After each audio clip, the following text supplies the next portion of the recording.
I don't have any question. I just wanna No, I meant explain no, the I meant if situation as I you explained it have any in the questions, West please. Mountain. People they still fight and they're gonna fight until the last one here, especially in Zintan. Most of the people they won't give up, and they just want to say something about the negotiation. What we hear in the news, there is some negotiations going to be between South Africa and Russia and Libyan both sides. But as we said this morning, we can't accept this negotiation without Gaddafi's leaving Libya. Most of the people here, 100% of the West Mountain uh, people, they don't like to see this face anymore in Libya, and his and all Libyan people who's involved in this bloody situation for 100 days now. Mm-hmm. We have, as the news I have, it's about 30,000 youths and people in the prisoners with Gaddafi's prisoners. They kidnapped them from the checkpoint. They kidnapped them from their houses, especially people in Tripoli, especially Zintan citizen. We have over 150 or 200 from Zintan citizen who's living in Tripoli. They kidnapped them, and we don't know where they are. And we have over about 70 people, from 70 to 100 people die, and we have over 200 300 injured people. We have lots of homes, they have it's destroyed. We've been under fire for 2 months now, not to accept Gaddafi's in Libya anymore. Mm-hmm. That's my message, and that's our people's message. No Mm-hmm. Gaddafi in Libya, no Gaddafi's sons in Libya, and no anyone who's involved with the Gaddafi's regime before to be in our new Libya anymore. That's the message that we all want to send out. Mr. Adil, there is, we've heard that Zintan Hospital was being relocated to Jaru. Is that true? Sorry, That Zintan sometimes Hospital, the voice is cut. Mhm. hello? Yes, I hear you now clear. Yeah. Okay. We heard that Zintan Hospital was being relocated to Jaru. Is that true? No, no, no, no, no. I just wanna explain that because as I told you before, we try to open another ICU and another operation room in Zintan, but now we open it in Jalu. So we try with the Libyan citizen who's live overseas everywhere in Europe and Canada and United States, England, Dubai, Qatar, everywhere. Most of them, I want to thank them today. They've been supporting us, and without their supporting, we won't be in this situation now. But what we do now, we try to open another uh, emergency center and operation center in Jadu. So to be easier to Zintan Hospital and Jadu Hospital treat the people, because as we know, we don't know uh, Gaddafi's regime. They start firing Rujban again, and Jadu. So Rujban is close to Jadu. Instead of we bring the patient to Zintan, we send them to Jadu. Mm-hmm. And as you know, Zintan it's in the front line. It's been in front line for 2 months. So now, what we gonna do with BSF, which is Doctors Without Borders and the other agencies who's helping us, we managed to treat the injured people in Zintan and to transfer them to Jadu to open another rooms for the other injured, because we still expect more fighting in this area and more injured people, and that's why we managed to do two hospitals instead of one. Mm-hmm. Well, to take even the pressure off each other. Oh That's yeah. mhm. And as I told you, the most thankful, I want to say it to our brothers, to our people who live overseas everywhere in the world.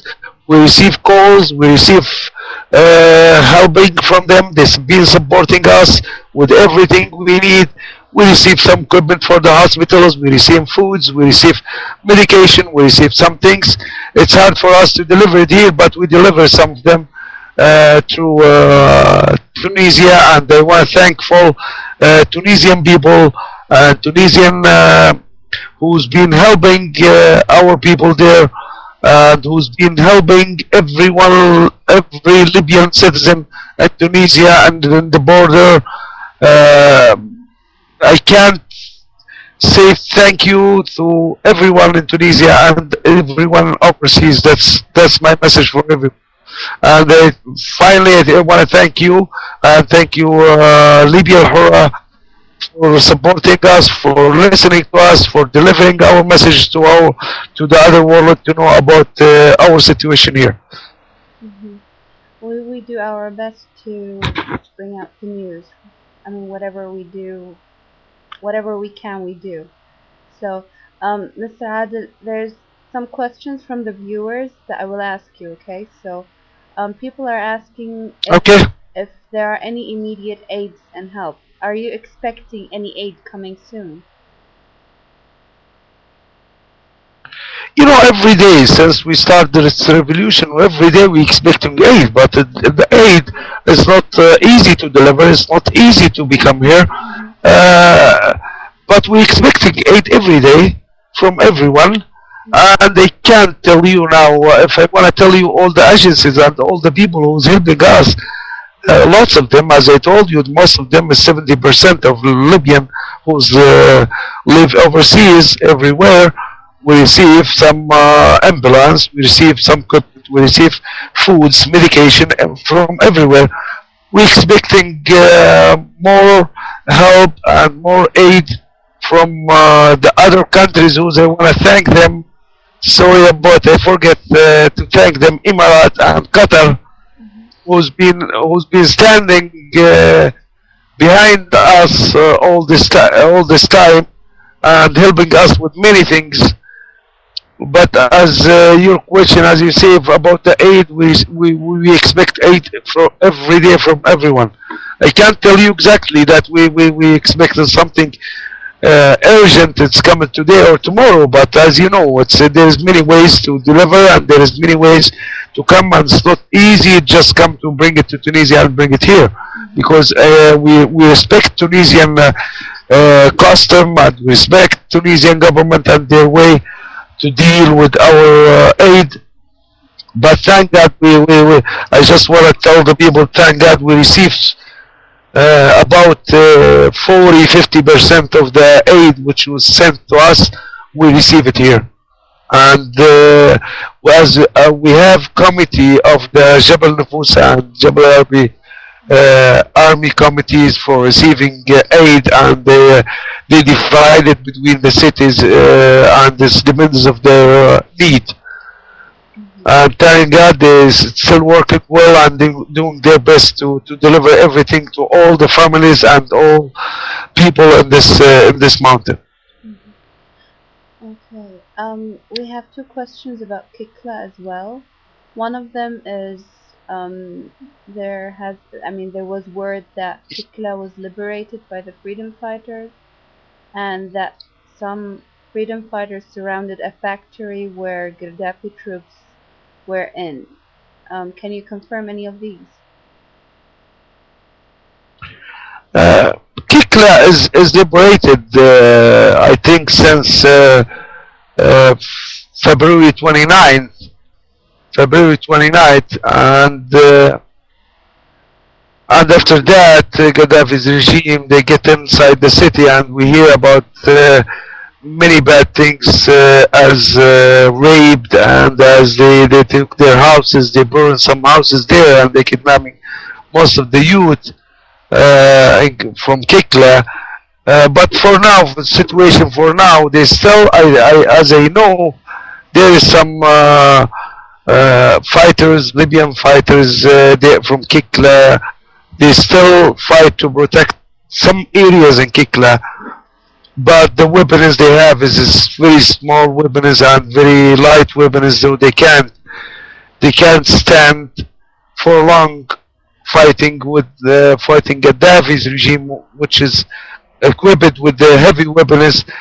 Most of the Kiklas people left Kikla to their farms and their old houses, and most of them they're still there.